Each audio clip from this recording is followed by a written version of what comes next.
এশারের যে নাম বাদ গিয়েছে তাতে মুর্শিদাবাদেই বেশি, মুর্শিদাবাদের লোক তাতে আতঙ্কিত হয়ে আছে। বিশেষ করে বয়স্ক লোকগুলো যারা, তাদের একটু ঘুমই হারাম হয়ে গেছে বলতে গেলেই চলে। এশারের জন্য সব রাত দিন লাইন ধরেই থাকছে, লাইনে লাইনে দাঁড়িয়ে, তাও সব ঠিক হচ্ছে না। এতে মানুষজনের খাওয়া দাওয়া বন্ধ হয়ে গেছে, প্রায় অনেক চিন্তিত আছে মানুষ। আমাদের পরিবারে প্রত্যেক মানুষের আতঙ্কিত হয়েছে, সেই জন্যে হয়তো ভয়ে আতঙ্কিত হয়ে আছে, ক্যাম্পে হয়তো ঢুকে দিতে পারে।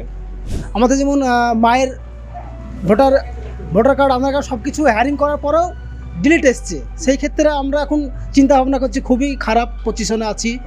সব কিছু ডকুমেন্টস দেওয়ার পরেও যদি এরকম ডিলিট আসে, তা আমরা একটা আতঙ্কিতের মধ্যে আছি। সেই তুলনায় এগুলো আমরা নির্বাচন কমিশনের কাছে চাইবো যে এগুলো আমাদের জন্য সঠিকভাবে আমাদেরকে করা হোক। মুর্শিদাবাদের সবথেকে বেশি এশারে বাদ পড়েছে অনেক। আমাদেরও বাদ পড়ে গিয়েছিল। আমাদের পরের দ্বিতীয় লিস্টে আমাদের নাম এসেছে, কিন্তু খুবই দুশ্চিন্তায় ছিলাম। এবং যাদের বাদ পড়েছে তারা তো খুবই দুশ্চিন্তায় আছে, এবং খুবই বাড়ির ফ্যামিলির দিক থেকেও তারা খুবই দুশ্চিন্তায় আছে। তারা ভাবছে যে ডিটেনশন ক্যাম্পে তারা ঢুকে যাবে নাকি, এই চিন্তাতে তারা একদম পাগলের মতো কাগজপত্র নিয়ে তারা ঘুরে বেড়াচ্ছে। কি হবে না হবে কিছুই বোঝা যাচ্ছে না।